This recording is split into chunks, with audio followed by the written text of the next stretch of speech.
You're listening to League Podcast, Curbcast, Season 12, Episode 4, Disgruntled. Capital D, Disgruntled.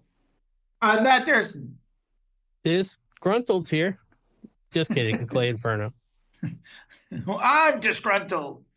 Clay, welcome back. Welcome back, everybody. If you listen to our previous Curbcast, or if you listen to any of our previous podcasts, thanks. Here we go. We're I feel like this last season is going fast. And flying by, yeah, episode 4 already. Episode 4 already. Yeah.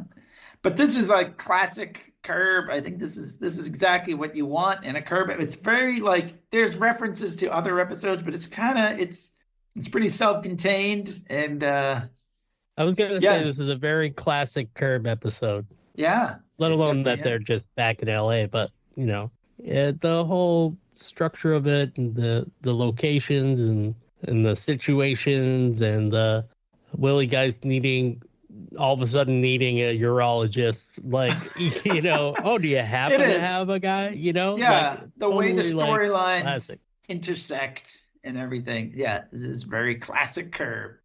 And it's also very club-centric, you know, the golf club. Oh, yeah. It's definitely there.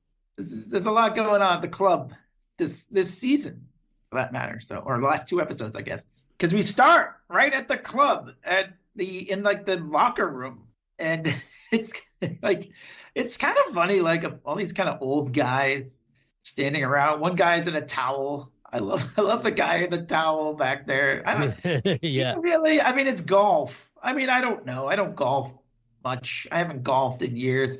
I've never been like, oh boy, I'm gonna take a shower now. You know what I mean? Well, I think it's a club. I think they just think of that as like, you know, maybe that guy's gotta go to the court or something, you know, so he wants to take a shower after doing whatever there. Maybe he was playing tennis or racquetball or something. Maybe. I guess you're right. I don't know. But yeah, he's standing. So anyway, on the wall, on the bulletin board in the locker room, there is an open letter to, is it called Ocean View? I think it's called, or whatever. But yeah, all this, View. They're all standing around reading it, and it's all these things. What was it? Like the turkey rolls are not fresh, and like, we don't get deli turkey. And I was trying to look it up, like, what does he mean by turkey roll? Is that a sandwich from California that we don't know about, or is it just like a turkey sandwich on a bulky roll? I assume it's like a sandwich. I don't know why I get way into it like that. I guess I didn't think that much about it. I just assumed that's what it was. But it says it wasn't I do fresh. Weird research. And then you're always telling us what the foreign words mean and stuff like that. But I'm like, what's up with the turkey rolls? Yeah, we each have our... Baka means fool. We probably said it before, but I looked it up earlier today because I was like, they keep saying it. What does that mean again? So one of the things that complain about, like, I guess there's a rule about tucking in your shirt as well at the club. So Mr. Takahashi comes along and he says, "Who is this?" And he rips the letter down. He says, "Who?" And he looks at Larry. "Is it you, funny man?" keeps calling him funny man, or he says, "You're not funny anymore." Last episode and all that stuff. And he said, "Who not like turkey roll? Who not like tuck-in shirt?" Which I thought was kind of a weird thing to think. But, yeah. And he rips the letter up right in Larry's face, and he says, "Baka."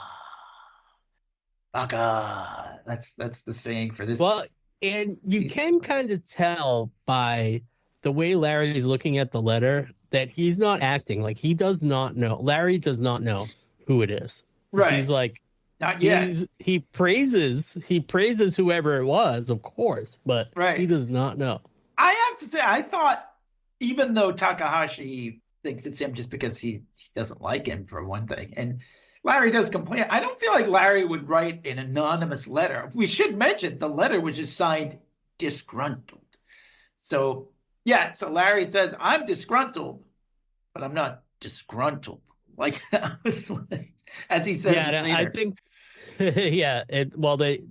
they'll say it many times. It's kind of the running gag. Yeah. Like, disgruntled with the lowercase d versus capital D, which I think is probably like a commentary on like you're saying, like you watch the news, right? They say, people will say like small d Democratic or big D Democratic. They'd be part of the Democratic Party, or they say, You're right. little D Democratic, like just the idea of democracy. Like Democratic people say this or that. So I think it's kind of about that. Yeah, the party versus just the democratic way, of thinking, or way of life. But yeah, they say it on the news fucking constantly, or in podcasts I listen to too. Right, they're just always saying that because they want to distinguish big D Democratic. Yeah.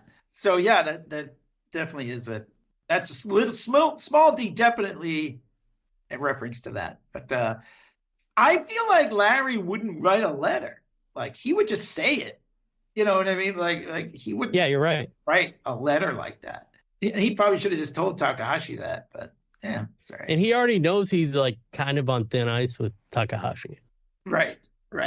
So he only has one more strike left, and it was almost. He can't play that ball. He can't play that ball trick every time. So they're at lunch. Larry, Irma, Jeff, and Susie, and they're talking about the letter. And Jeff they're kind of agreeing with everything that's written in the letter, but they're not, not saying anything. And but Larry says he's not disgruntled. He says he's small d disgruntled. We find out, they sort of set up, Willie Geist wants to have Larry on. And he says, oh, I like that show. I'll actually do that. And he says, it's because of Atlanta. That's what Jeff says. And Susie says, oh, she says, cause celeb again. She uses that line again. Yeah. So, Willie Geist. And that's what I told you was the thing that I saw Larry and Susie on the Sunday morning show, sort of previewing the season, and they showed a little clip of Willie. And so that's why I was like, oh, they got this all worked out ahead of time. Yeah. It was a good preview. Anyway, the waitress comes over, and this is, do you know who this person is? This waitress? I don't, but I'm sure you'll tell me. I did my research. Her name is Anna Osceola, maybe. She is John Hamm's wife. Oh, really? Yeah, since last June. Not long time, but yeah, can you believe that? And she was on Mad Men, and she was been on Law and Order and other TV shows and stuff. She's very funny. She is. That's why I actually looked her up, because I was like, who is this woman? She's really subtly very funny. Yeah. She's very pretty too. And yeah, so they want to order, breakfast. They want to, and she says, I'm sorry, it's after 11. We've moved on to the lunch menu, which is like a thing. This is a thing that has been used in comedy before, and it's been used in movies, as we know. In McDonald's too, it's like, right. But McDonald's did the smart thing and just made, you can get an Egg McMuffin anytime now at McDonald's, but only because of this kind of trope. Right. It was can't get eggs after 11. What was that? Falling Down, right? With Michael Douglas. He wanted to order, when he went in with the gun, and he wanted to order breakfast, and they said it was too late. And then he it'd almost be a good League movie to watch, just because it's pretty crazy. It is. She's like, yeah, I'm sorry. And but why? What's the technology doesn't exist? It's 11:10. Larry is not happy and whatever. So he tries the 5 easy pieces, which you've sent me the clip, breakfast loophole, the waitress calls it, where he asks for the chickens or whatever it is, there's eggs, and just put it, and bring me a side of toast. Yeah, the Cobb salads is replace the eggs in the Cobb. Well, a Cobb salad has a hard-boiled egg and usually bacon bits. So, so just replace that, and then give me the toast and give me the bacon. He's not as psycho. I brought my own eggs. Yeah, well, that's so that's the other. He brings his own eggs because he says, they have antibiotics, and he doesn't like that. And Irma doesn't. She says, oh, it could cause Larry to grow breasts. Men can grow breasts. Larry could have breasts. And Susie says, oh, the thought of Larry with breasts. Oh. And Larry thinks he would be pretty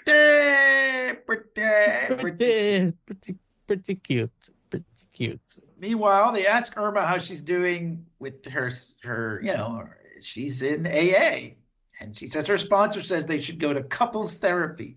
And Larry's like, oh, well, because that was the other. She says she's 15 weeks in, and he says 9 more to go. Or yeah, is that I think later? that's a little later. A little later, but right, still, right. like, I have a feeling I'm gonna do one of my astral projection things. Something about that sponsor, her AA sponsor. I have a feeling he's gonna be kind of like a big bad in this season. Like, I have a feeling that like he's gonna be the one that kind of takes Larry down because he's the one that's telling Irma that they should go to couples therapy. He's the one that's telling Larry he has to wait 6 months. Right. You know, I mean, we maybe thought that not Latte Larry, Mocha Joe. Mocha Joe, Lawyer that Joe. Mocha Joe is gonna like be like orchestrating some shit against Larry this season, but maybe it might be her sponsor. That's just It might be an off the wall prediction. It might, yeah, you may be right. She did mention that he was like a big bear of a man. I don't know what they made a point to mention that he's a big bear of a man. I forget what she said the name was. He's got like a one name. He's like a one name kind of guy. But anyway, so he says they should go to couples therapy. He's thinking about the calendar, you know, like he actually flashes back to his calendar where he's Xing out the dates and he just goes, all right. And they recommend Jeff and Susie recommend someone who, you know, 2 of them. So it's like, and they're like, have you ever been to couples therapy? And you're like, oh, well, we don't need it. Which is pretty hilarious. Yeah, right. Because later on they're there. And then so the food arrives. When everyone sees that they got their eggs, people are like, hey, I want eggs. Why do they get eggs? And like the guy's like, oh, I want an omelet. I want an omelet. And I love it. She looks at him, she says, see what you did? It's such a great, I don't know, something about that delivery was so good. I don't know she was hilarious in this. See what you did. Because now everybody's ordering eggs. And like all the background, like you can hear all these voices in the background. Everyone is just saying, yeah, I want eggs. And Larry says it's a stupid rule. Eggs are an all-day food. So that was pretty funny. And then he also says, can I have butter? And she gives him like a dirty look. So as they're leaving lunch, they're leaving the club, Jeff admits that he is disgruntled. He wrote the letter. And like, it's just all the stuff that they've always talked about and whatever. And I noticed also later in the episode, not necessarily here, Jeff is wearing his shirt untucked through most of the episode.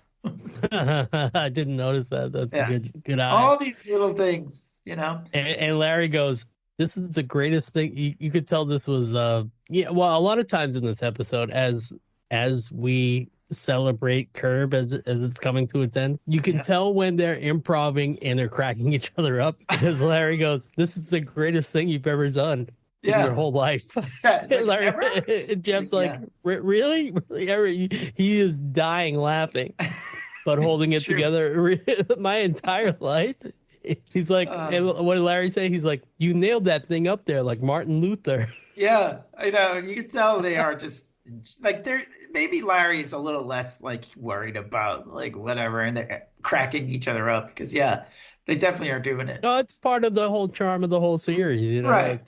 They love that stuff. Something about this season, I think you're right.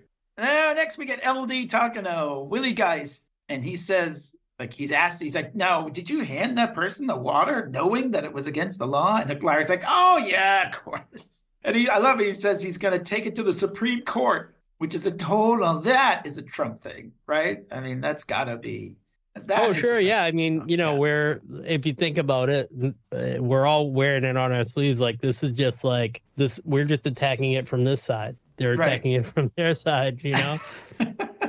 So he says, like, like Willie Geist says, I've been talking to some people, you know, like someone did call you an asshole. And he's like, who called me an asshole? And he's like, well, I cannot, journalistic integrity, I cannot reveal my source. Like, journalistic integrity. He's like, well, what you know? He what thinks it's Ted. Yeah. Larry thinks it's Ted. I love it I too. I can't tell you. Yeah, he's like, no, I can't. He's like, well, you gave a look. And he's like, oh. And I love it too. He says that somebody thought Mother Teresa was an asshole. He's comparing himself to Mother Teresa. He's just saying everybody's been called an asshole. Yeah. Like, yeah. Everybody at some point. Yeah. And he's like, so even Mother Teresa. He was, you know, feeding everybody. Someone said, Yeah, "Oh, and it's then just such an asshole." Willie, when it's not Ted Danson, he goes, "Oh yeah, okay, that's a tell." He's like, "It's not a tell, it's a move along. It's a move along." Willie is also now interested in the disgruntled thing, and he asks Larry if he's disgruntled. And this is the first reference where Larry says he is small d disgruntled, but not capital D Yeah. disgruntled. And Willie says, "You sure?" And then they do the look. We talked about the Larry look. Yeah, I did. I said I was waiting for it. Yeah. This is almost Willie giving him the look and Larry kind of being on the other end of it, but it's the look Yep. and the music, and they look at each other and they're trying to see, and Larry's kind of moving his head in completely like over exaggerated like ways, but I love it. We got the look. Yeah, I don't think we've seen it since last season. Yeah, the first look of the season. So now Larry and Irma are at couples therapy. They're waiting in the waiting room. She's singing the ditty, and I need cash now. And he's like, "Stop singing that. You got me singing it now." And she's like, "Let's sing it together. I'll play the woman." Yeah, and then he plays song. He's like, "Call JG, you be the the Viking." Yeah, call JG Wentworth. All right, so the therapist comes out, and it is somebody that Larry knows. And I will tell you in a second. I forget the actress's name, but her name is Annie Momolo, and she was a writer on Bridesmaids, the movie.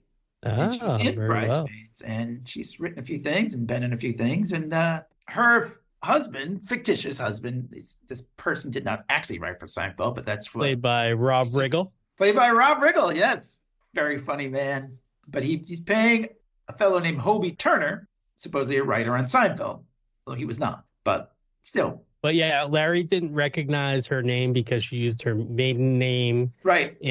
Like for her doctor's practice. So Larry's trying to get out of it. He's like, "Well, we know each other. Like, you can't be my therapist or whatever." And she's like, No. What happens in here stays in here. Completely confidential. Don't worry about it. Come on in. Let's just do it. He's like, "It's a little awkward." Yeah, he's like, "No, we'll just." He makes it seem like obviously he should go, not even just like this is an embarrassment thing, but it seems obviously. Right, like this seems like sort of a conflict of interest. But she's like, "Oh, I mean, I don't know. It's because also you might think like, they don't know each other that well. I mean, Seinfeld's been off the air for 26 years or whatever, but I suppose 25 if you film this in 2023. But like, I don't know. It's a little, yeah. I'm with Larry. I'm with Larry too, and especially as we go along. Hey, I want to backtrack for a quick second here because I did I found out something. When Willie Geist is at Larry's house, Larry is talking about Leon. He says, "Oh yeah, after Hurricane Katrina, I took him in. He's still here." And he says he's probably around here somewhere. So do you remember? I don't even, I didn't remember this, but apparently back when they filmed that season, they didn't use the term. They didn't use Hurricane Katrina. They called it Hurricane Edna because of the way. I don't remember that. No. The way the timing worked out. There was too much time in between. Like Hurricane Katrina was like 2 years ago by the time he filmed it and it aired, and Larry thought that was too long, so they just renamed it Hurricane Edna, which was basically a stand-in. It was basically Hurricane Katrina. Everything Hurricane Katrina. So we get a retcon or the multiversal curve right now. Right? He's retconning it by just saying it was Katrina. I mean, who really cares? That was 6 seasons ago. Also back to Mocha Joe when Larry leaves the courthouse or the jail cell, and he's like, "You're a liberal darling." Like, yeah, so here he is. The same thing to him too. That's right. You're a liberal darling. Taking in, love you over at MSNBC. He's like, "Oh, I know, I see it." And he's like, "Did you know?" Well, that's the other thing about the interview. He's like, "Did you know you were breaking the law when you did Larry that?" Thinks of he's course. Like, "Oh, of course I did. What a stupid law. I mean, of course I knew." Yeah. So anyway, whereas he didn't know Andy was going to plead. He did know, right? And he only got bullied into pleading. Yeah. He wanted to pay the fine and leave. Yeah, we should have mentioned all that. Anyway, so Hurricane Katrina. Whatever. It's a silly little thing, but that was a good little. I would call that in the parlance of a League podcast, Curbcast, Vampire Council? We like to call that a knowledge drop, and you just did a good knowledge drop right there. That was a good knowledge drop. Yep. Thank you. They're in therapy now. Like Larry goes in, and like we cut into it. Apparently, I also read a quick thing. Like apparently, Tracy Ullman just thought that this was the best scene to film because she's just ragging on Larry during this thing. Oh yeah, and if it's all improv, like she's killing it. Right. She's coming up with just this ridiculous stuff about how he strokes he's obsessed with phallic shaped vegetables and he strokes them like a cucumber. He's like, I would eat a cucumber if it's square, he says. It's so Yeah. ridiculous. And then she talks about does your husband have a low hanging sack or scrotum? She calls it a low hanging scrotum sack. She says. I hear him go to the bathroom. I hear them flapping all over the place. It sounds like sandals at a Mexican resort. No, a Mexican resort. Like what is like Talking about like a sandals. I know. Sandals. Flop, flop, flop. Acapulco. And I love it. Larry's like, is this so why we're in therapy? So you can bring up my long balls? So he mentions the term long balls. It should be noted. But he's like, I know her husband. So, and she says, Larry, this is a safe space. Yeah, I'm not your husband's friend. I'm not, right. This is all, yeah. Yeah, this is a safe space. And if she wants to talk about it, no, I've never been to couples therapy. I've been going to therapy for years, but I feel that that's a little weird. I mean, I guess you talk. Well, it's just like with your therapist. You talk about whatever whatever you want to talk about. Oh no, I guess, but okay. I mean, if you go to couples therapy and one person wants to talk about it, and you go, no, I don't want to talk about that. I guess the therapist is going to do the same thing they say to you when you say you don't want to talk. It's like, well, let's explore why you don't want to talk about it. You know what I mean? You can't get out of it. It's a fucking trap. It's a fucking couples therapy trap. It is a trap.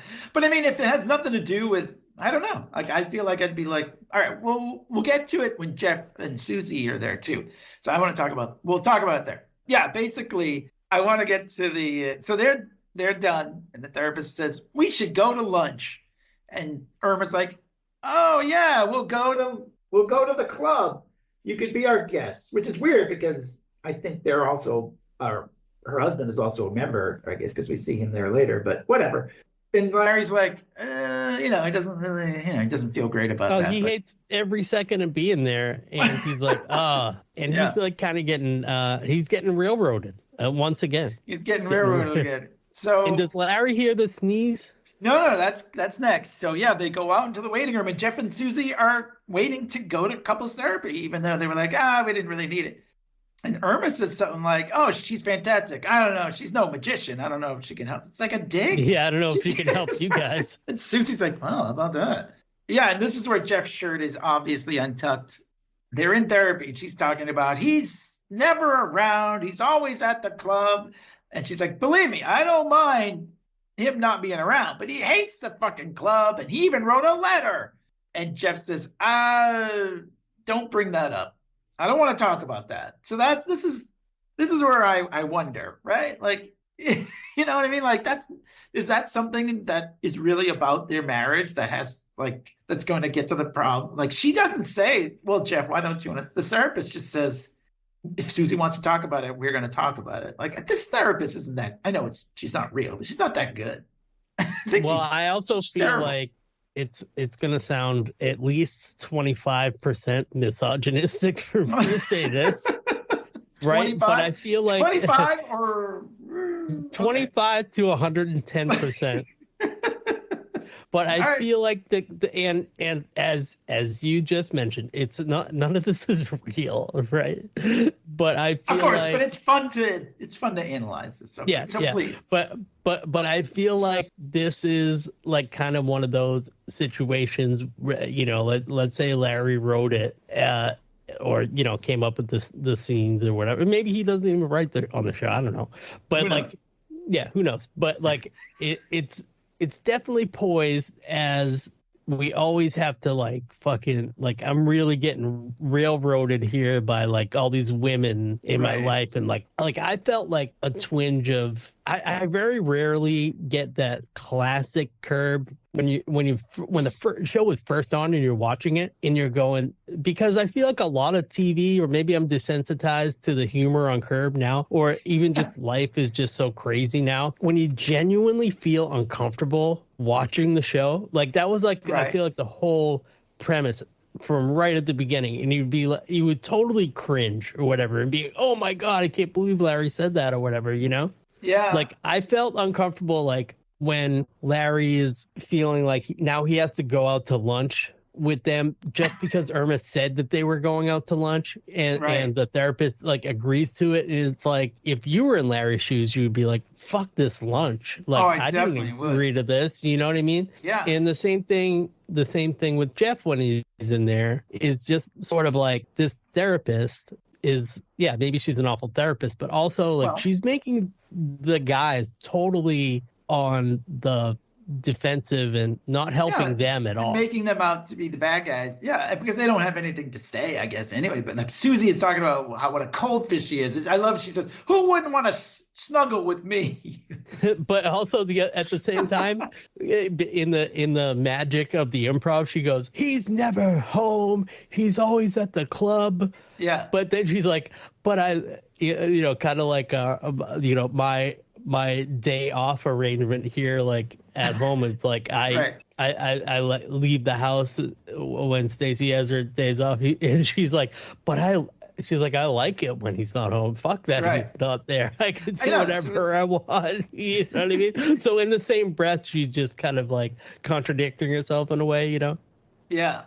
Well, that's, I guess that's why it's just one of those things. And like I said, I go to therapy, and I've gotten to a point now where my therapist, I would like, somehow she is like my friend. Like I kind of consider her a friend, but like, she also does give me advice, but like, it's a little weird. Like the way, I guess, would you give me that's the way it is.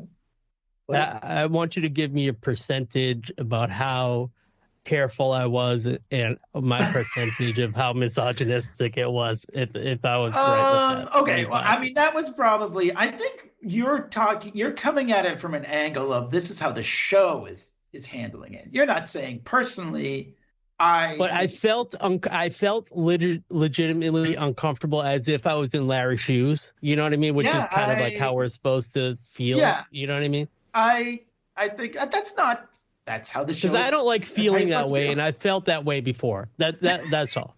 You know what I mean? That wasn't too bad. That was not. You were definitely closer to the 25% than the 110%. The way you phrased it was perfect. The way you phrased it was. I thought you were just gonna say something like "those bitches." Just no. I mean. yeah. That's the writer in us that was able to skirt my way around my true feelings there. You know what I mean? But it's honestly true, because you put yourself in Larry's shoes a lot of the time, and like even like when you go back to the waiter saying like it's ridiculous that you can't have. Right. You would never say that to a real waiter. It's ridiculous that you can't serve breakfast now. You know what I mean? That's uncomfortable too. Right. But we've all kind of, But you want to say it. But it's when he also, so here's the part that makes me feel uncomfortable, right? Not only does he demand eggs after they're cut off, but he brings his own. So that's the part, you know what I mean? Like it's like he's doubling down. It's not just like, hey, I want to get something that you're technically not serving right now. Right. But I want you to make like this. Like it's like, so that's the part that made me kind of like, oh God, Larry, you know what I mean? You're already getting something. He got his eggs, like he was getting breakfast. But then he's like, what about these? Can you make it this way? Whatever. So that's the part. But anyway, all right. So we got to move on. So Susie's talking, and then they hear a sneeze through the wall. Yeah, Jeff is like, did you hear that? Did you hear that? And they're like, no. And he's like, oh, I heard a sneeze. And if they can hear, if we can hear them, then they can hear everything that's said in here. Right. And she's like, nah, the therapist is like, I think it's a doctor's office. So whatever, they start moving on again. And then there's like another noise. And now Jeff is like, no, we're not. So he kind of like, let's go. right then or something, or Yeah, I think he's done. Well, anyway, they cut to the next scene, and he is going down into the lobby to find the directory. Yeah, he's running. He's running too. And because she's at 619 and he looks to see who's at 618. Yeah, and it's Arnold Valchek is the name, and that is someone. They even show him and Takahashi having a drink and laughing, like in his mind, like a cut scene or something, I guess you'd call it. But he's like, no, he's best friends with Takahashi, and he heard everything which builds said tension, about the but also. Yeah. Also, if you think about it, like we've been like watching like, spy type movies and stuff for a number of years and stuff like that. So you think like, oh, like this is really going to be a big fucking deal. This is it. Like this is right. It's an obvious clue that's right there. But like, oh yeah, they cut to him and Takahashi like drinking scotch and laughing, and they get their arms around each other and stuff. You're like, oh no, it has to be that guy. Oh no. And he was actually in, as we find out later. Oh, they show him in the picture. Yeah, like when he's shown in the scene drinking scotch and everything, he was in the locker room standing next to Larry reading the letter. So, like, yes, just to put him in the scene. Okay. Yeah, he was in it. So Jeff thinks he's going to get thrown out of the club because now he's going to be obviously, yeah, he's going to know. He heard all about the letter and everything. He heard the letter. So yeah, he's disgruntled. They cut to Larry's house, and Jeff is telling him and Leon the story, and he says, "Oh, it's the urologist or whatever." And so he says, I wish I could be in his office and see what you can hear through the wall. This is a classic current scheme, too. This is like, I was thinking like, this is what they would, they'd make Kramer do this if this was Seinfeld, but they use Leon now because Leon is like the perfect foil. For he's the Kramer of this show, right? He is. So he's like, so Leon's sitting there and Larry says, I'll make you an appointment the same time as my couples therapy appointment. And you go in, sign some forms, pee in a cup, listen, and see if you can hear anything. And Leon says, is so funny because Leon doesn't even know what a urologist is. He says, I'll do it. What is a urologist? Yeah, and he's like, well, you pee in a cup and, whatever. And he's like, I'll pee in a cup. I'll pee in a bowl. Yeah, I love peeing in cups.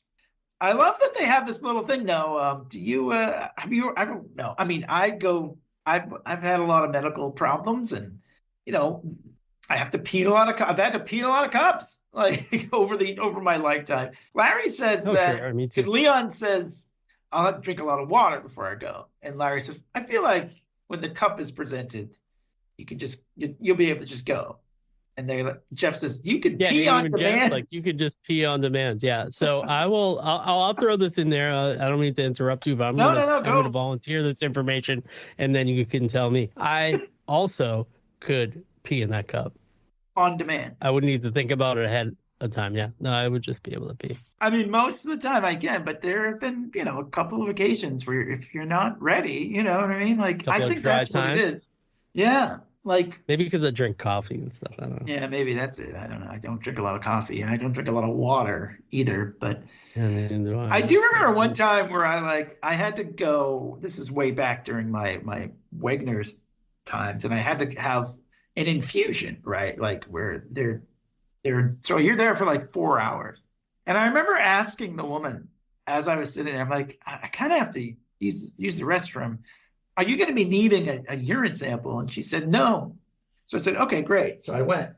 And then literally 20 minutes later, she comes back and says, I'm sorry, we do need one. And I was like, well, what the fuck? I asked you. If I didn't ask you, then I wouldn't be upset. But so I couldn't go on demand then because I had already gone. Yeah. No. There's the rub. So, yeah, there's the rub. Leon also thinks corn chips on the cob would be a good thing. He said, Jeff's like, corn chips on the cob.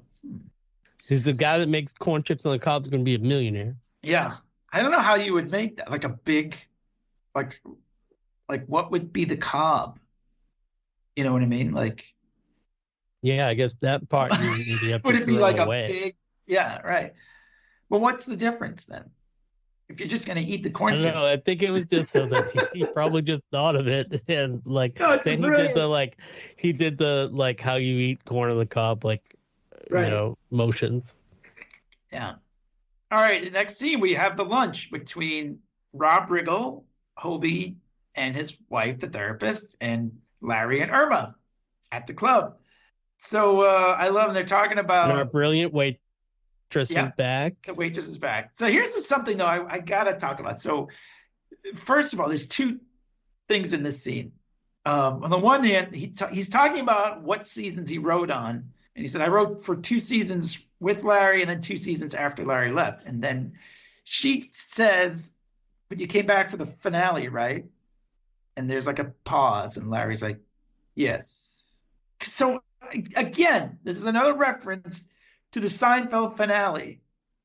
I feel like they're setting us up for a Seinfeld finale redo, but maybe I'm wrong. Yeah, that's another reference. Could you tell me, did Larry write on that season, on that finale, that finale? Yeah. Did he come back to write for that? Okay. Yes, that is so true. I'm not as cued into the lore of Seinfeld. Yeah, I think they just felt that would be. No, and Larry left of his own, on his own volition. And he left Seinfeld just because he just didn't. He was just done with it. Yeah. So Rob Riggle's kind of telling the story of Seinfeld too. Right. I wrote 2 seasons, and then 2 seasons after Larry left, and then boom. Yeah, Larry came back for the finale, but Larry would come back to play because he would do the voice of George Steinbrenner when George Costanza worked for the Yankees when he worked for the Yankees. So like Larry would come up and just do voiceover. He didn't contribute to the writing of the show. But yeah, so that's another reference. I'm just saying, I'm marking these down. These references to the Seinfeld. This is your astral projection. This is my astral projection. And then Irma says, "Oh, I never watched Seinfeld. I don't really watch TV." And then she says, "I've never watched the Oscars." And Larry's like, "Oh, what an achievement." Yeah, it's so awesome how he just he really fucking hates Irma and doesn't even pretend to not make fun of her. What an accomplishment. Yeah, I've never seen the Oscars. Now, I have to say, though, I am with Larry here. And I know, whatever. I mean, I've probably done it too, but I try not to do it. Have you ever come across these people who think that it's like a great thing that they for example, don't watch sports or whatever, right? And they have no idea what's going on. Well, I don't watch sports. I know. So I mean, but I don't go walking around talking about it. I just go, oh yeah, that's not really my. Even if it comes up in our conversation, it's like I don't know what's that like, and I'm like, can I invite you to work this show with me because it's like a sports thing and I don't know what's going on actually. So you know, what I mean? Yeah, no, but you're not proud of it. You're not like, oh, you know what? I'm awesome because I've never watched the Oscars or something. No, I just quietly any sort of resentment toward the quarterbacks that have pushed me down the hallway. I just quietly keep it to myself inside. If I hate fucking all the a couple weeks ago with the Super Bowl or whatever, it's I the most that I do is I literally I don't even know why I'm still on Twitter, but I mean, I get a lot of news there still.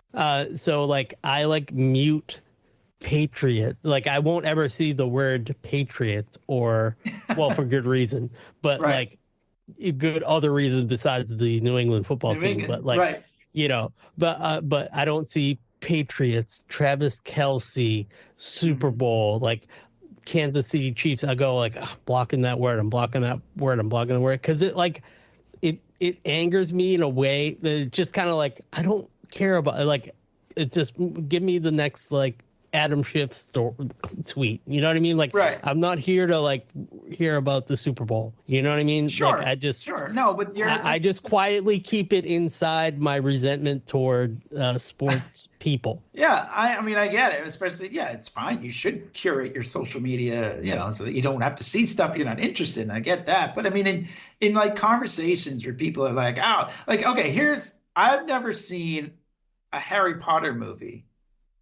I've never sat down and watched a Harry Potter movie or read a book, but I don't wear that like a badge. You know what I mean? It's just not something I have any interest. And maybe one day I will sit down and watch a Harry Is Potter. that well, let me ask you about Harry Potter, since you're talking about like Harry Potter versus sports. Is like in a way you are. I am, but like just as an example, do you just not like it?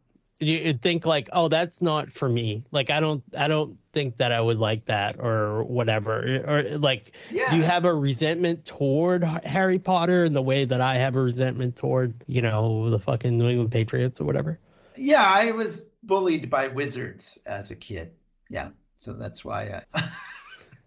No, but it's like there's plenty of things none of us have seen. Yeah, I know. It's just not for me. I feel like to a lot of people, like people younger than us, probably, but people our age. Well, they grew up reading the books with their parents, maybe, and stuff, and it's like a big important like we grew up with like Star Wars and G.I. Joe and stuff, and some people grew up with Harry Potter, but I just missed it. Like I wasn't a kid growing up reading these books, and so I had no interest in the movies. I just whatever. It's not a personal thing. It's not. But you're not like, fuck that. I won't watch it. You wouldn't bring it up when somebody's talking about Harry Potter. You're not gonna be like, I think Harry Potter is stupid, even though I haven't seen it. Yeah, I wouldn't. Exactly. I wouldn't do that. Why would you say that? And so why? Yes, but Irma, why does she bring up not watching the Oscars? Except just because, and they're in LA too, which is kind of like I think a part of it, because in LA everybody loves, like everybody's in the biz. Not everybody, but a lot of people are in the business and they watch the Oscars. They care about the Oscars, but this isn't strictly an art school thing, because it probably was like where you went to school type of thing, but you went to school for media, so it would be kind of a little strange. But there was kind of a culture, and still exists, of people that do make a big deal about not owning a TV. And I met this kid, young kid that's like a sound guy. He's like, I would call him like he's like very well versed in different kinds of music and stuff like that. He mixes music. He's like in his 20s. And the Men in Black 3 was on at the club. And I was like, oh, this is like a good one. This is actually the first Men in Black movie I've ever even seen. It's just as good as the other ones. And he's like, I don't know what this is. And he said, I don't own a TV. And then he said to me the strangest thing, coming from where we come from, which is pop culture, and we were raised on TVs. He's like, I don't watch a lot of movies. I don't have a TV. And I kind of had to walk away, because I was like, it's so the opposite of me. We're like the media guy. We're like the pop culture people, like, I was like, how you're depriving yourself of a whole universe of just like culture and life and art, really. It's like, it's a strange true, thing. Yeah. But also, like, not owning a TV doesn't mean that you can't watch movies. You know what I mean? Like, or that you've never that you don't go to the movies with your friends or something, like maybe you don't watch TV because you think it's a waste of time, but when a new movie comes, like Oppenheimer comes out and your girlfriend wants to go see it, go to the fucking movie. It's just weird to me. It's weird. Probably just. I was talking to an ex-girlfriend and was mad at me because I don't watch as many movies as I used to. But like I was like, I don't know. I mean, but I know what's going on. Like I know of movies. I watch Marvel movies. But back when I dated her, we were like, we were like 20, and we couldn't just go to bars and stuff. So like, we'd go to the movies because that's all we could do. Well, I was older, but like she was young enough. But like, it was weird. So I don't know. People just whatever. People like what they like, and I don't have a problem with that. But like people like Irma, who like brag about not being consumed by things, or or just not even. There was consumed, a lot of that. Interested. There was a lot of that in art school in the 90s. I tell you, because it's like, I don't. It's like kind of like you picture like a really stereotypical, very artsy person. Like, I don't own a TV. This is like an air superiority kind of thing. Oh, I know. I mean, film school was the same way. Like if you didn't see some independent movie, and you liked, something like Independence Day or something. You know what I mean? Like you must be Yeah, exactly. you must what is wrong with you? Like oh, Right, I didn't see that Jim Jarmusch movie, but boy, that Independence Day was pretty good, huh? And like you were the biggest asshole. So yeah, I mean it happens, but just people like Irma in this scene kind of drive me. It's a bit of a problem with me, and I know I should be a little more understanding, I guess, but No, well, whatever. you got to put yourself in Larry's shoes and cringe and being uncomfortable. Well, Like it's not even just in the universe of the show. It's kind of like if you're doing that, you're an asshole. Yeah. Well, this is what I'm saying. John Hodgman said one of his rulings. Judge John Hodgman says people like what they like. That is true, and you can't. You know what I mean? Like that's part of the culture of his show. And like, so if someone had brought someone to court because they didn't watch Harry Potter or something, his ruling would have to be people like what they like. So here, yeah, it's kind of Irma thing. It just kind of drives me nuts. And I like, regardless, Larry's gonna hate her no matter what. But yeah. So, Well, yeah, the fact that going back to my 25% earlier, okay. it's the only way that him and Jeff can get back is like a war of attrition and doing stuff like that, being like, oh, what a big accomplishment. Right. Like, because he's already out at this lunch that he doesn't want to be at. I know. So like, yeah, but he's gonna make it known that his feelings. What an achievement! I love that he says that. All right. So anyway, yeah, we have to go back. The waitress, the same waitress they had earlier. I guess server. Waitress is still a word that people use, right? Yes, but in the captions it says waiter. Oh, so the waiter. All right. Well, the same server they had earlier is back, and it's 10:50. They make a big point to mention like it is before 11, so they can have breakfast. And she's like, "Yes, you can have breakfast. Like it's fine." And he mentions it again to Rob Riggle that like the technology doesn't exist or something. He gives her his eggs so he can have his eggs. And then he says, I also have bread back there. And she's like, yes, I know about your bread, Mr. David. So he brought his own loaf of bread to, I mean, apparently the bread is, as I understand, the bread is already in the kitchen. Right. Like, that's what I mean. Like he brought it like probably days ago. He probably keeps them stocked in his bread. Well, though I was thinking about this, and it's like I've been to my uncle is of means, and I've been to not a golf club, but I've been to one of these places that's like a club. I had to sign in when I went there to meet him for lunch one day, and they don't get a check at the end. You just sign it. Yeah, you sign. I guess it probably is a check, but there's no. No money exchange. No money.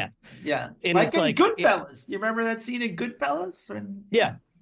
And it's like one of those things where like there wasn't even a lot of shit on the menu. It was like I think I even might have gotten a Cobb salad that day, or like you know what I mean. But like I think they pay a lot of fucking money to be a member at this place. You probably could have. This is my special dietary bread. That's Mr. David's bread. You know what I mean? Even though I just think that he pays for the privilege. So, know, I don't know why. If this was like 5-star, then they would and customer service was at the head of their priorities at this place. They would make sure that Mr. David, let's order the organic eggs and have them stocked for when he comes. But I mean, it would be like one of those white glove kind of things. But obviously, the management here at this club is, they're not catering that much to the customers. So Larry's probably worked it out in the kitchen to put his bread back there. And he brings his own eggs in because he says they know me back there. He's like, oh, so they know that you eat breakfast after 11, that you have your own bread, and that you bring your own eggs. I'll just make sure the chef is cool with that. Yeah. Rob Riggle orders, what's her name orders, and then Irma's like, "Oh, I don't know." Well, she almost sends the server away because she's like, I need more time. And Yeah. Larry's like, no, we need to order. He's like, it's Yeah. just breakfast. It's eggs. It's just eggs. I know. I mean, I'm with Larry again. I can't. It's just breakfast. I mean, I don't mean just, but I mean like how many choices can you possibly just order something? Yeah. Right. Just order it. I'm sure And the therapist gets a Belgian waffle. Rob Riggle gets scrambled eggs, toast, and bacon. Right. And home fries. Larry gets his special eggs, and Irma's all worked up. I feel rushed. Oh, she's like, I don't know, and she just says pancakes. It's like okay. So here's another thing. Though Larry says, no, when they're here, you have to order. When they're at the table, you have to. If you send them away, they'll never come back. And I mean, he's right. We've all experienced this, right? Oh yeah. Always. Never fails. You go to I'm ready to order. I never need someone to go away. Like I always, I can give you my order from appetizer to entree to dessert as soon as you come to the table. I mean, I almost never, if I'm sending them away, it's not because I haven't decided, it's only because like, okay, I'll give you this. You're waiting for someone or what? Yeah. Like sometimes they ask you like immediately, you haven't even looked at the menu yet. I've been there, right? Where you sit down and you're talking and or you get a drink and then they're like, would you like to order? And you're like, oh, I haven't even looked at the menu, but it doesn't mean I haven't, so that's different. But she was there and she just didn't, I don't know. I mean, but it's also like breakfast is different. Breakfast is pretty easy. You know what I mean? If you're and she's just all like needs to make a big deal about how she feels rushed and everything, Yeah. So anyways, she wants to toast to her sobriety. And Larry's like, well, of course, we should never have a meal without a toast. But yeah, as I mentioned earlier, she says 15 weeks and Larry says 9 more to go.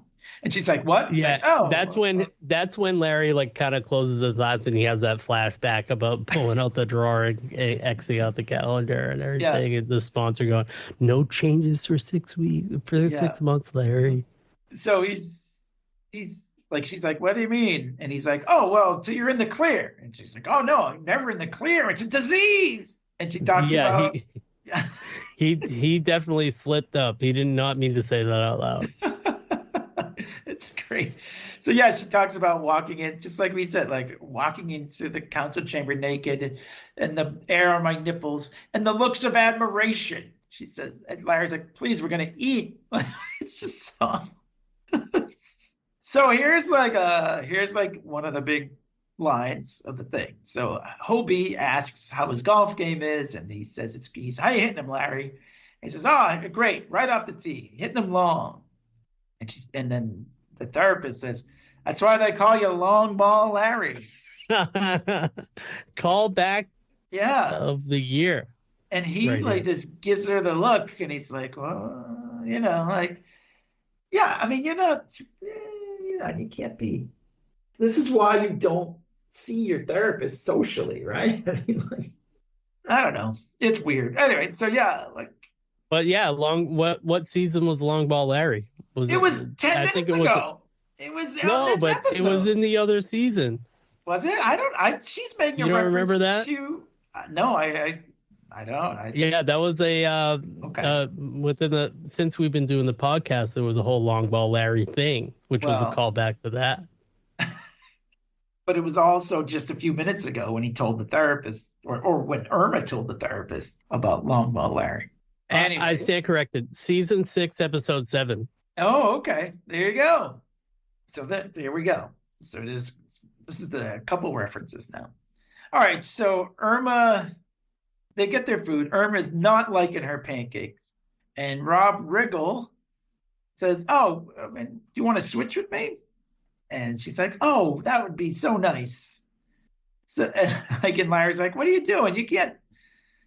You don't think you can't do that. I mean, like, you can't switch. He just thinks he's doing it just to be nice, like to kind of show up, like everything. Yeah, but I mean, that's all I took it as too. I mean, I don't think he wanted the pancakes. I think Larry's stretching a little bit. No, Larry, I think thinks he does want the pancake. Well, they bring it up later. Well, that's that's probably for later. But yeah, it's a little awkward that he switches, but it's fine. Anyway, and then Larry says, "There's something up with these eggs. These aren't my eggs." And he asks the server, the waiter, I guess. He says, "I don't think these are my eggs." And she's like, "I can tell you that definitely those are your eggs." And he says, I know you have a bit of a breakfast grudge against me. You were a little upset the other day." And she says, "He does not have a breakfast grudge." So that was a funny word or funny term. A classic like Curb like kind of thing. Like, yeah, no, I don't have a breakfast grudge. And I have to do a real time follow up on Long Ball Larry. Do you remember when Larry went on a date with Lucy Lawless, and that's when he zipped up his fly. And this is the origin of Long Ball Larry all the way back in season 6, because he has the doctor there says, "You've got a little distended than average testicles." and Leon's like, "You got long ass ball, Larry." Man, just that's Long what this Ball is Larry all goes back a referred long to. way. Yeah, it does. Anyways, so Mr. Takahashi then comes over to the table. The waitress says, "Sorry, Mr. Takahashi," and he asks if Larry is disgruntled, and Larry says, "I'm not, capital D, disgruntled." And then, but I am disgruntled. I am disgruntled. He says, "I know you walk around here with a scowl on your face, muttering." I love when he says he's muttering. He goes, when he says he's not disgruntled, he says, "And don't bring eggs." Larry looks across the club and he sees, or the dining room or whatever, and he sees Willie Geist. He's talking to some people. He's talking to this woman who I think we have seen. I don't know if we have seen her before. She looks familiar. Yeah, I'm not sure, but then he said that, don't listen to her because she burned her house down for the insurance money and stuff like that. According to IMDb, she's only been on one episode of Curb, so maybe not. But yeah, he says she's crazy. She's been divorced 3 times, and she burned her house down to get the insurance money. And he's like, well, And I love how Willie Geist thinks he's really doing his research here. And he says, all right. And he's like, well, people don't care for you and your $100 New York haircut. And he's like, this was $21 at Supercuts. It's like a classic like 50s movies. We need some guy coming in here with his fancy New York shoes and your $100 haircut. So he's like, you want to see, you want a scandal, you want a scoop? And he brings him into the kitchen. And the chef, who was I don't know if people out there watched Parks and Rec, but this guy was on a few episodes. He was he worked for the Animal Control, and they were really funny. They were just they were like, he did look familiar. But... Yeah, he's been in a lot of stuff. He's very funny. I think he does a voice on Lower Depths, actually. So you probably heard his voice on that. But anyway, so he's like, hey, get out of here. And no members back in the kitchen. And he's like, well, he's asking about the eggs, and he sees 2 eggs off to the side. And he's like, those are my eggs. And the guy's like, no, they're not your eggs.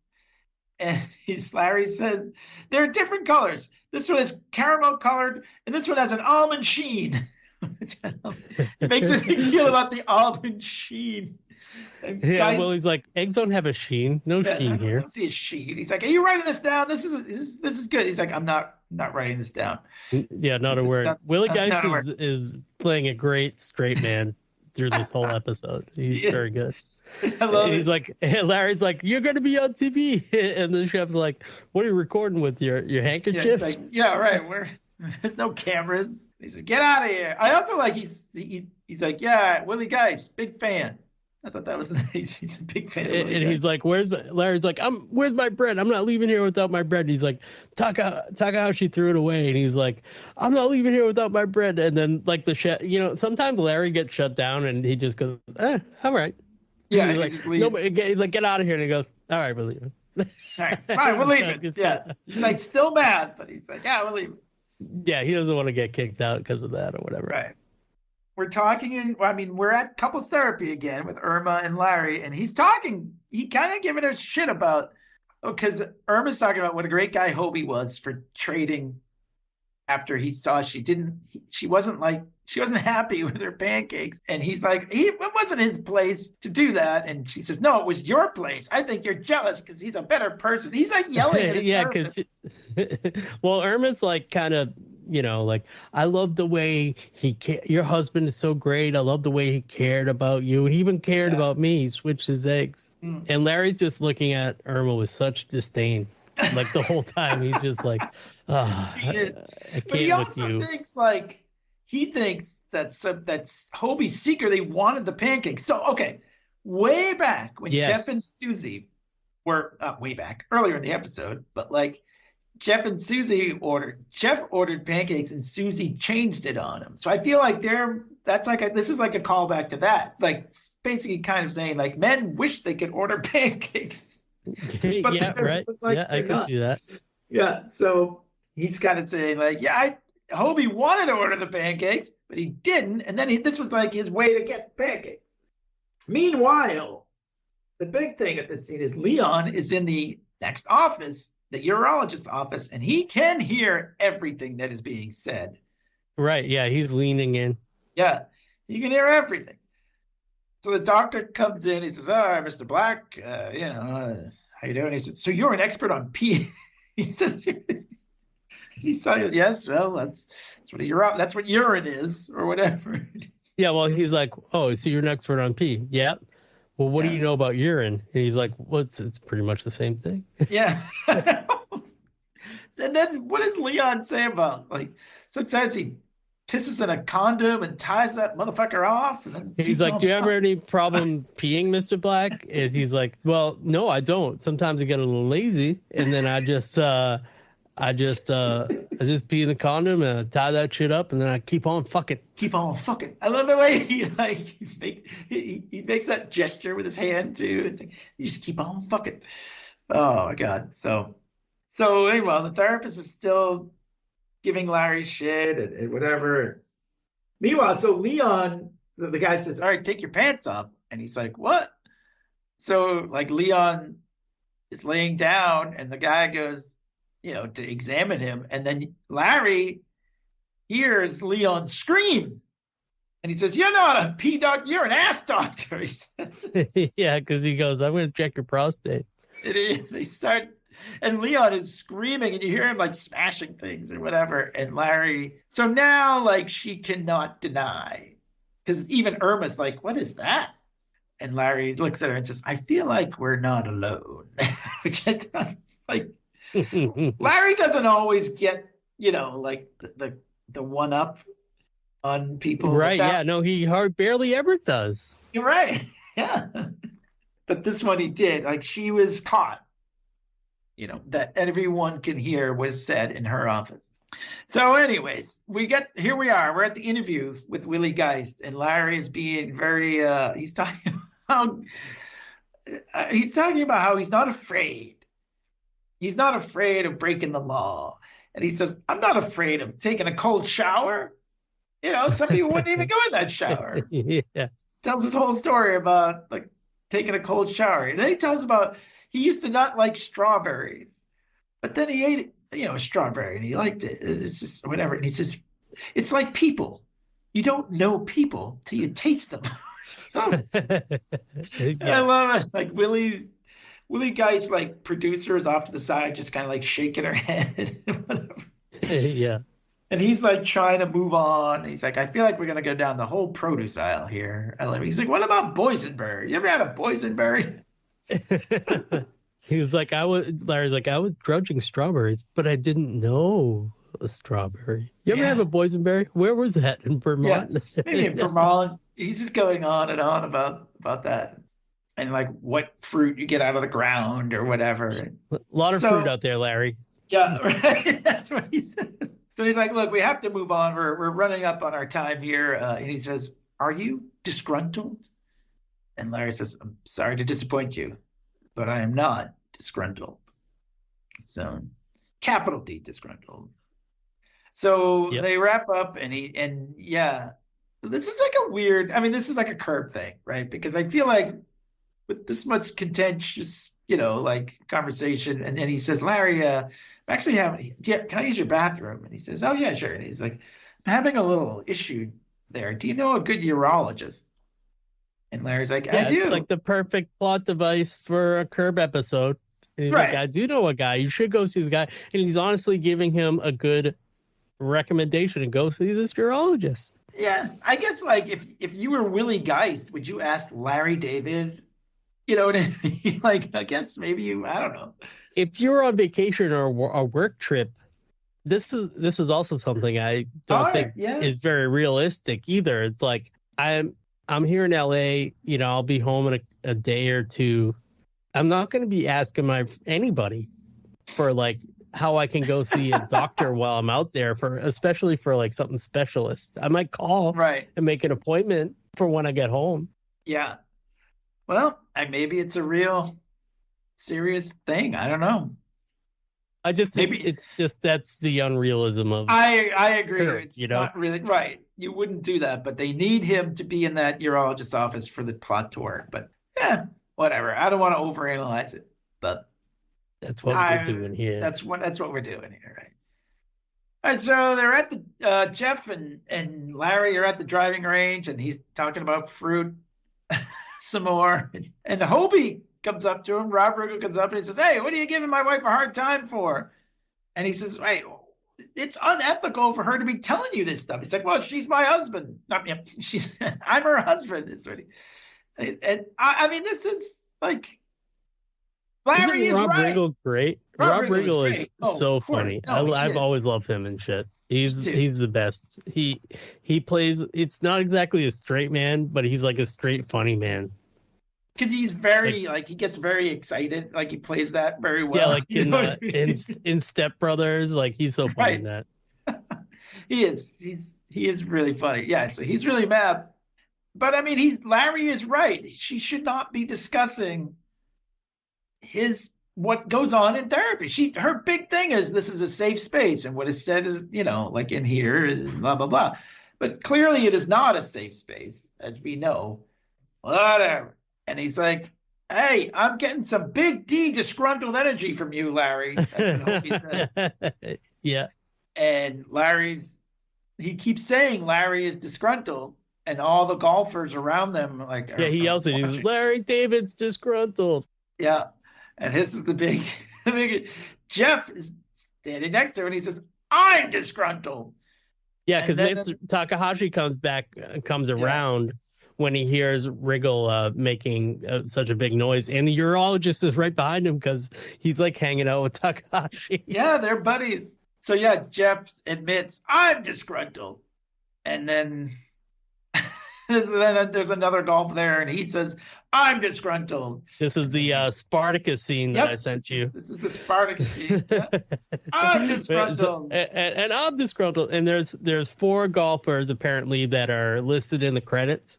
And one of them, to go back to we were talking about our elected representatives. Apparently, one of them is Congressman Adam Schiff. He's one of the golfers making a cameo in this episode as one of the disgruntled. I was watching the credits and I saw his name and I was like, "Wait, really?" And then I paused it and I looked around. Here's the thing, though. This is the mystery to me.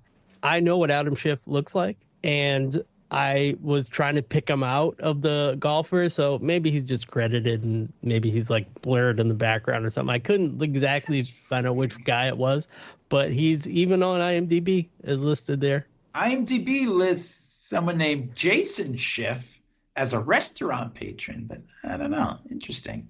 Maybe the IMDb is not complete, but interesting. Well, I looked at it for this episode. I feel like Adam Schiff has been on before. No, where's that? Where does that name sound? I don't know. California Center. Type. I'm looking him up. CurbYourEnthusiasm. Adam Schiff. CurbYourEnthusiasm. Maybe not. Maybe there's just this one. So I want to tell you another little story about. So Seinfeld used to use a lot of the names on Seinfeld for the secondary or one-off characters where they used the names of people they knew. So there's Alec Berg, whose name you've seen in Silicon Valley and Barry and as Yeah, I was creators. thinking Barry when you said it. Yeah. Alec Berg was a name they used as a character on Seinfeld once. And Gavin Polone was a name, and you'll see that name in a lot of, credits on a lot of shows. So one of the disgruntled golfers is named Lloyd Braun, who was a character on a couple episodes of Seinfeld as well. So when I saw he's one of the writers, right? Or something like that. I don't know. And making a cameo, a Seinfeld guy did a cameo on here because that's what I saw on Reddit. Well, Lloyd Braun was like, but like there was a character, like a person that like I see what Elaine named after the writer. Named after Lloyd Braun. Yeah, there was a character named Lloyd Braun that they named after this guy who must be a friend of theirs. Yeah, so I just love that. I love seeing that. And I see it, like I said, Alec Berg, and you recognize some of these names, but then when you see, like, this is one, I mean, Seinfeld is long over, like I said, but I love picking up these, you're still picking up little references 25 years after the show's been off the air. So I love it. Yeah, and anything, I mean, you sort of consider Curb like an extension of Seinfeld, obviously. Like, it's kind of, right. And I mean, and I'm thinking about this season too, is how many cameos can you get in to this last season, the last chance, Right. How many are left? All right, one more scene here. So we cut to Hobie goes to meet his wife at her office, and they're going to go to lunch. And she's like, yeah, and I need a bourbon because Jeff and Susie Green are coming in, and they're a shit show. Which is like, I don't know. Like, I feel like the writers of Curb are like, what goes on at a therapist's office? Like, they must have these days too. Yeah. Right. So he's like, oh, I was just over at the club, and Jeff says, like, they bring up that Jeff said he was disgruntled, or she brings up that Jeff is disgruntled, but like, he's like, oh, a bunch of people said they were disgruntled. So meanwhile, she's like, no, he really is disgruntled. He wrote the letter. Yeah. Meanwhile, Willie Geist is in the urologist's office, and he hears it. He hears them talking about who is disgruntled. And the urologist is even listening in too, because they're like making such a kerfuffle. Yeah, Jeff Green is disgruntled. I love that Willie Geist thinks, even though like he went to interview Larry because of this Atlanta thing, he's really focused on. But then, during the course of the thing, even if he was kind of accusing Larry of being disgruntled, he's kind of like, the real story here is this disgruntled. Like, he's doing actually like real investigative journalism. Like, he wants to find out the answer. He wants to prove that it's Larry or not. He wants to find out the truth. Like, he wants to get to the core of the truth. Because he's a journalist. Yeah, I love that. It's like this sort of fake thing. Yeah, because like Larry is the one that's like, no, you want a real story. I need to bring him into the kitchen. Like, this is the real story. It's not disgruntled. Yeah, but he doesn't even care about giving the water to the person in Atlanta. He really. But they also hear that they say that the chef has been eating the eggs. I heard that too. Larry's organic eggs. The chef has been eating them. So I thought that was really funny. And that's our final thought on that, our final word on that. It's the chef. So he has been this. I mean, it's one of those things, like I said, where Larry is right. And he's also, because he knew those weren't his eggs. I mean, it's so funny to me when Larry comes out. It doesn't happen much, like we said, but here's another thing that I can vouch for from recent personal experience. If you were to go into, let's say, Trader Joe's, they have literally so many different kinds of eggs, and they have organic eggs. They have brown eggs are local eggs, and local eggs are fresh. An almond sheen? Do they have almond? They have white. They have, and I guarantee you that I couldn't tell the difference if you were to cook them both in front of me and do like a Pepsi taste test. I would be like, maybe this one tastes like it doesn't have Like maybe this one tastes a little bit like there's chemicals in, not chemicals, but you know, maybe it tastes a little off, but this one feels like it's more fresh. You know, like Larry's saying about eating a strawberry right out of the ground. But I can attest, there are many, many different types of eggs. You know why?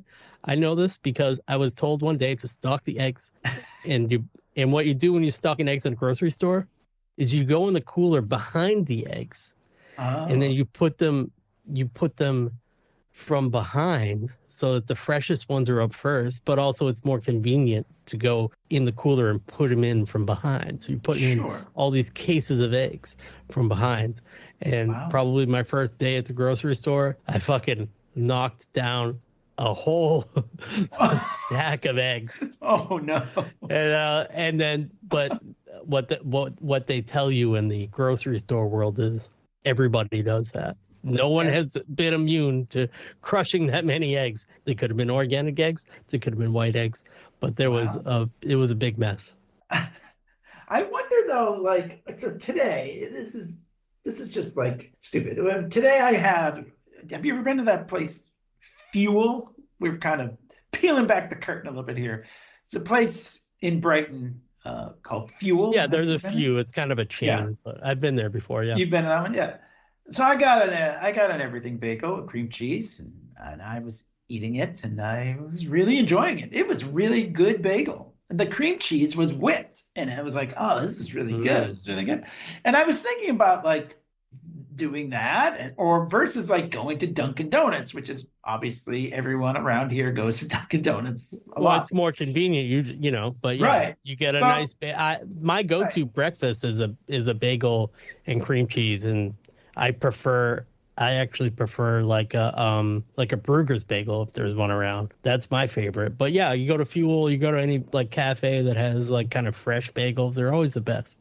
Yeah, it's way better than the frozen stuff that you get at Dunkin' Donuts, and the cream cheese that comes in the you know, the little package or whatever. And you're just like, I will eat plenty of them, but I hate having to peel the thing off and put it on myself. But if I go to like a fancier cafe and they put it on, it's always I always feel like I'm really stepping it up now, like you did. I know. I think there is. I mean, like I said, I'll go to Dunkin' Donuts. I'm not like a haughty, high and mighty person, but like if you go to a nicer place, you know, there is a difference, right? I mean, I don't know if Larry's doing it because of the antibiotics or whatever, but there is a difference in taste. So that's why the chef was doing it, you know. Oh, for sure. And we all know it. So it's just one of those funny things that and Larry was treating himself a little bit. But it's really funny because like this is the first time we've ever really heard about the club being kind of lame, they're shitty, you know. I mean, that there's so many disgruntled people. Why do they all go to everybody? And like it's almost like Larry's leading like a silent revolution with the egg things. Like, is everybody there wants an egg? Everybody there wants an egg after 11. You know, Jeff, like Martin Luther, is expressing a lot of concerns about the place. Yeah. And in that letter, I kind of paused it. There's something about, or they might have even said it when he's reading it out loud, but it's like, we have benches that aren't for seating. Oh, really? Because of like how they got roped off and stuff. Because of last week. I love that. That's a reference to last week. That's perfect. No wonder he thought it was Larry. Yeah, exactly. I mean, it has Larry all over it. Larry also... I'm disgruntled, but not disgruntled. Right. Larry also did mention to Willie Geist, he thought that maybe Troy Kotzer called him an asshole because he says, I mean, I hit him with a golf ball and I couldn't yell for. And I threw a bagel at him. And I threw a bagel at him. Like, it's like, yeah. I mean, but like, he's just blowing it up. Like, yeah, I did that. Obviously, he thinks I'm an asshole for that reason. And almost anybody is going to call Larry an asshole in the show, but it probably was Ted Danson. Right. I mean, it could have been a million people, you know, right? Because anybody who's ever been on the show or interacted with Larry ever would probably say he's an asshole. With the exception of like Richard Lewis, maybe. But even Richard Lewis, who says he's his best friend, would probably say, "Oh, he's kind of an asshole sometimes." Yeah, yeah. Well, anyway, yeah, classic Curb, this one. And I like it because it's almost like a lot of sitcoms, but especially this one, like Larry doesn't end up on the, coming out on top of any of these things, but he was right about the therapist, and he was right about the eggs, and he's right about a lot of things. So I love this episode. This is great. 5 stars, whatever you want to call it. Yeah. Definitely check this out. All right, thanks. What do we got, Clay? Got anything you want to hype up before we go? Just to follow us on YouTube. Maybe we put these Curbcasts up there on YouTube. As podcasters, there's a change in the way. There used to be something called Google Podcasts, but it is no more. And the only way to do podcasts through Google is to make a playlist on YouTube, which is what we do for Curbcast, for our regular episodes, and for Vampire Council. So we've been posting all of our Curbcasts up there in a playlist. So if you want to subscribe to us it's at League of Ordinary Gentlemen Podcast. You just search for Curbcast on there, and you'll see it on YouTube. It's just an audio version of the podcast, but that's how Google Podcasts work now. So go over there, check it out, subscribe, whatever. Listen to us wherever. But the new Google Podcast thing is all through YouTube now for some reason. I don't know why. But it just is. I guess they own YouTube. They did get rid of a lot of they got rid of their Google Play movie thing too. So it's probably all through YouTube as well. It's funny too. Sometimes when I log into something on just to my email or some service online, it's open your YouTube app on your phone and click OK. All right. Yeah. I don't know why it's in YouTube, but I will do that, Master Overlords. Whatever. Yeah, and some changes going on over there. A lot of changes in that world and whatever. I don't even think our podcast, when we like to say wherever you get your podcast, I feel like it's not quite like it used to be. But you'll find us. Yeah, find us. The advantage of being around so long is our feed does exist mostly on every podcast app through various sources. It could be through Spotify or our classic one, or it's on now. And now I'm making an effort to make sure it's even on Google YouTube. So just that's all I want people to do. But we need more subscribers there, right? So that would be awesome. So check us out. LeaguePodcast.com or wherever you get your podcast. And there's our regular one. We have What We Do in the Shadows. We have this Curbcast. And we have something for everyone, I would say, except the Harry Potter fans and the sports fans. But thanks. Yeah, not a lot of sports or Harry Potter. But I kind of, just to go back to that for a second, I watched all the Harry Potter movies, and I was never way into it. And I started reading some of the audio books. What an achievement! No, just kidding. Oh, what an achievement! Yeah, but it was kind of just I'll watch sort of. I've even watched Percy Jackson and the Olympians. I just like watching sci-fi, whatever kind of shit like that. And it's everybody's talking about it. Good, so. I like it. I don't have a tattoo or anything. You know what I mean?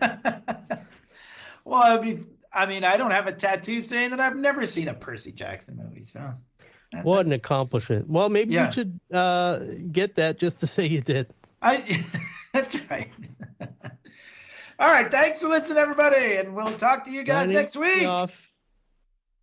Disgruntled.